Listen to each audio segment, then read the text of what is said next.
और अब एक और बड़ी ब्रेकिंग आपको बता दें, पहलवानों का जो आंदोलन है जिस तरीके से उल्टा पड़ता हुआ नजर आ रहा है, लेकिन अब रेफरी जगबीर सिंह का बयान सामने आया। कहा है कि गलत तरीके से खिलाड़ियों को छुआ, मेरे सामने हुआ उत्पीड़न। ये रेफरी जगबीर सिंह ने बयान दिया है। आपको बता दें, इससे पहले नाबालिग के पिता ने दावा किया कि उनकी बेटी नाबालिग नहीं है और साथ ही यह भी कहा कि बदले की भावना से ब्रजभूषण के खिलाफ शिकायत दर्ज कराई गई। लेकिन अब एक बड़ा बयान सामने आ गया है रेफरी जगबीर सिंह का, जिनका दावा है कि दिल्ली पुलिस ने दर्ज किए बयान गलत तरीके से खिलाड़ी को छुआ, मेरे सामने हुआ उत्पीड़न।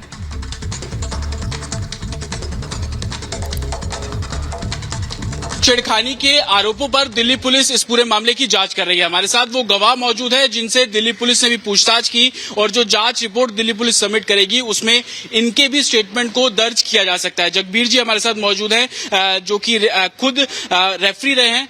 आप ये बताइए कि दिल्ली पुलिस जब आपके पास आई थी तो आपसे क्या कुछ पूछा गया, किस इंसिडेंट के बारे में जानकारी ली गई और आपने क्या बताया? देखिए, 20 मई 2023 को मैं पटियाला में था, तब एक सम्मन आया था, एक फोन आया था कि हम आपका ऐसे बयान दर्ज करना चाहते हैं। किस मामले में?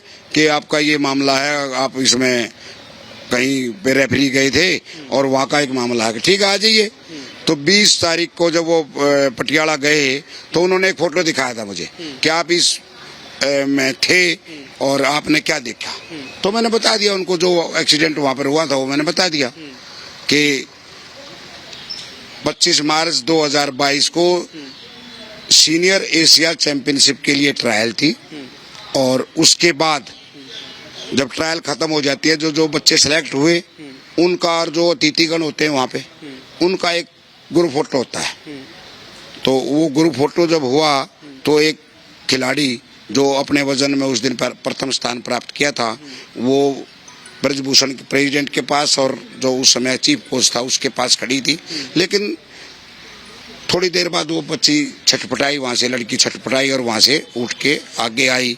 तो जब वो ऐसा एक्सीडेंट हुआ तो हम भी पीछे की तरफ घूमे तो देखा तो जहाँ से लड़की को नहीं छूना चाहिए, हाथ नहीं लगाना चाहिए, वहाँ लड़की को हाथ लगाया गया। तो वो लड़की वहाँ से छटपटा के भागी और दूसरी जगह जाके बैठ के उसने अपना फोटो सेशन पूरा कराया। तो ये जानकारी आपने पुलिस को भी दी जब टीम आपके पास पहुंची थी? तो ये जानकारी आपने? हाँ, पुलिस को भी दी मैंने। ये 20 तारीख को जब पटियाला जब टीम पहुंची थी तो उसको भी ये जानकारी मैंने दी थी कि भाई वहाँ पर ऐसा ऐसा हुआ था, उसके हाथ पैर बहुत चलते हैं और जहाँ नहीं लगाने चाहिए वहाँ हाथ लगाए थे। अच्छा, सिर्फ यही एक इंसिडेंट है या आप लोगों ने इससे पहले भी कई इंसिडेंट देखे जब ब्रजभूषण ने इस तरीके से रेसलर्स हो या दूसरा स्टाफ हो उनके साथ बदसलूकी की हो, छेड़खानी की हो?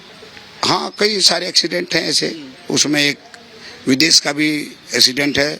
2013 में एशिया चैंपियनशिप हुई थी थाईलैंड पुकेट में, जहाँ पर ये गए हुए थे। तो चैंपियनशिप खत्म हुई थी, उस दिन कहने लगे कि भाई पहलवानों ने अच्छा प्रदर्शन किया है और आज हम आपको इंडियन फूड खिलाते हैं, क्योंकि कई दिन घर से जाए हुए बाहर दूर तंग हो गए थे। वहाँ पे थाईलैंड में तो थाई फूड मिलता है, सी फूड ज़्यादा मिलता है, तो वो बच्चे खा के कम राजी थे।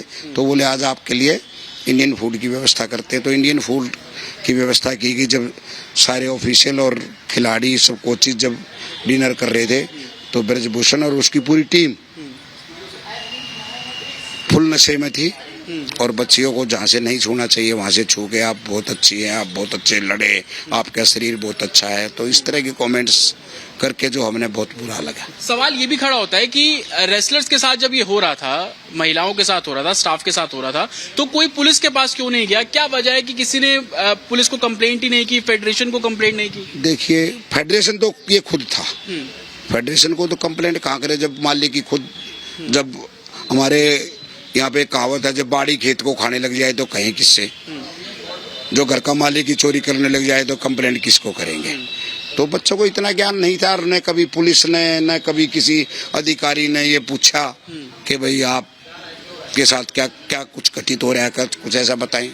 और बच्चों को अपने करियर का भी एक दिख रहा था कि भाई हम किससे लड़ने जा रहे हैं, दीवार में टक्कर मारेंगे तो सर फूटेगा हमारा।